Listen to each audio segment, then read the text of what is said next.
দধিয়া মেলা দধিয়া মেলা দধিয়া মেলা ঠিক আছে, দেখাই দিচ্ছি তোমাদেরকে। আমাদের বীরভূম জেলার নাম করা মেলা, মানে বোলপুর শান্তিনিকেতন তো হার মানিয়ে দেয় ঠিক আছে। যেমনি যানজট তেমনি মানে গাড়ি ঘোড়া, মানে মানে কি বলবো, মানে বলার কর্তব্য নয়, কি বলবো ঠিক আছে। আমি তো বুঝতে পারছি না কি করব। আমি ক্যামেরাম্যানকে দিচ্ছি, ক্যামেরাম্যান একটু ঘুরে ঘুরে সবাইকে দেখিয়ে দেবে ঠিক আছে। এইটা হচ্ছে দধিয়া রাস্তা, দাসবাবাজি করে রাখবো। দাসবাবাজি মেলাতে এসে গেছি, প্রচুর লোকের যানজট চলছে, প্রচুর গাড়ি গ্যাঞ্জাম পুরো ভর্তি ঠিক আছে। একদম দেখি দিচ্ছে সব কিছু, টোটো স্ট্যান্ড একদম যাতা পরিস্থিতি, একদম প্রচুর প্রচুর প্রচুর প্রচুর লোকজনের ভিড়, একদম মানে ফাটাফাটি অবস্থা। পুলিশ প্রচণ্ড আমাকে মানে চেষ্টা করছে আটকিয়ে দেওয়ার, কিন্তু আমি আটকানো শুনছি না। পুলিশের কথায় ভয়ে না করে আমরা দুই বন্ধু মিলে ভিডিওটা করে দিচ্ছে, আমাকে করে দিচ্ছে। নমস্কার,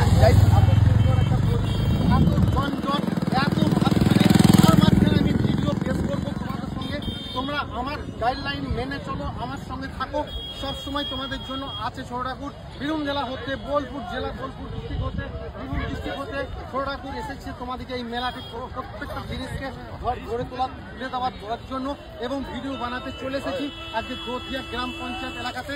গোপাল দাস বাবাজি রাস্তাটা অনেকটা পরিমাণে দর্শক ভিড় এবং প্রচন্ড মানে ভর্তি এরকম স্ট্যান্ড দেখে নাও, তোমাকে স্ট্যান্ডটা দেখিয়ে দিলে তোমরা বুঝতে পারবে লোকের সমাগম দেখে নাও। প্রচুর ভিড়, একদম মানে বলার কর্তব্য নয়, এত বড় মেলা। মনে হয় এরা মেলা বলতে চলে দধিয়া বাবাজির মেলাটা, দাস বাবাজির মেলাটা অপূর্ব সৌন্দর্য, অপূর্ব দৃষ্টি। তোমরা আসন করে থাকবে, তোমরা দেখার চেষ্টা করবে, তোমরা বলার চেষ্টা করবে কেমন হয়েছে ভিডিওখানা, এবং তোমাদের যদি ভালো লাগে তোমরা আমার সঙ্গে যোগাযোগ করবে ইনবক্সে এবং ইনস্টাগ্রামে এবং ইউটিউব। তোমরা সবসময় আমাকে বীরভূম জেলা হতে পেয়ে যাবে। অয়ন চট্টরাজকে তোমাদের সামনে পেশ করতে চলেছি দধিয়া দাস বাবাজির মেলা থানা, এবং দেখিয়ে দিচ্ছে তোমাকে ক্যামেরাম্যান, আমার ভাই ক্যামেরাম্যান করছে। ক্যামেরাম্যান দেখিয়ে দিচ্ছে কীভাবে যানজটটা, একটু সামনে থেকে এসে দেখিয়ে দাও ভাই, তুমি ক্যামেরাটা করে একটু দেখিয়ে দাও, একটু জুম টেনে যদি পারো তো জুম টেনে একটু মানুষের ভিড়টাকে একটু দেখিয়ে দাও, যানজটটাকে দেখিয়ে দাও যে কী হারে মেলা চলছে, কীভাবে মানুষ এখানে এসেছেন, এবং মানুষের প্রচণ্ড কষ্টর মধ্যে কেন এই মেলাতে এসে গেছেন। আজকে প্রচণ্ড রোদ, তা সত্ত্বেও পুলিশের কারণে আমি এসে গেছি অনেকটা ওখানে অত্যাচারে আমাকে পাজল করে দিচ্ছে, আমাকে ভিডিও বানাতে দিচ্ছে না।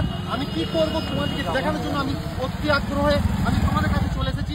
পুলিশের ভয়ে, পুলিশের লাঠিচার্জের ওপর নির্ভর করে আমি আজকে এই রাস্তাতে দাঁড়িয়ে আছি। পুলিশের ভয়ে তোমাদেরকে শুধু তোমাদেরকে পেশ করার জন্য, তোমাদেরকে এই মেলাটা দেখানোর জন্য আমি আজকে এখানে পর্যন্ত পৌঁছে গেছি, শুধু দেখানোর জন্য।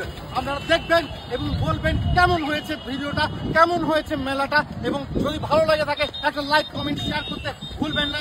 এই ছোটঠাকুরের ভিডিওগুলিকে সবসময় ফলো দিয়ে রাখবেন, এবং প্রত্যেকটা মরশুমে বীরভূম জেলা থেকে আমি অনেক যত্ন করছি, প্রত্যেকটা সময় আসছি আপনাদের কাছে পেশ করতে চলে এসেছি। Thank you so much all guidance, all fan followers, all fan followers জানাই স্যার। এবং দেখিয়ে দিচ্ছে আবার দেখে নাও ভিড়, দেখে মানে ভিড় দেখে চলে, ভিড় দেখে নাও, শুধু ভিড় আর ভিড় আর ভিড়, শুধু ভিড় দেখে নাও। এইখানে রাস্তা যাচ্ছে, এরপরে ভিডিওতে আবার দেখিয়ে দেবো ভেতরে প্রচন্ড যান এবং যানজটের অবস্থা, এবং মেলার ভেতরে কত মানুষ, হাজার মানুষ এসেছেন আজকে বাজারে বা ভিড়ের মধ্যে, এই গরমের মধ্যে একটু দাস বাবাজি বৈরাগ্য আমাদের দধিয়া গ্রামে কলসি ঘাটের এত সুন্দর মেলা আপনারা কোথাও দেখেন। যদি পারেন আসতে বছর আবার আসবেন, আপনাদের কাছে আমি থাকছি। Thank you so much, join all of you, thank you so much, অসংখ্য ধন্যবাদ লাইভ করতে আসার জন্য, প্রত্যেক জিনিসকে দেখার জন্য। Thank you so much all guidance, thank you. আরেকবার দেখিয়ে দিয়ে ভিডিওটা স্টপ করতে বলবো। Thank you.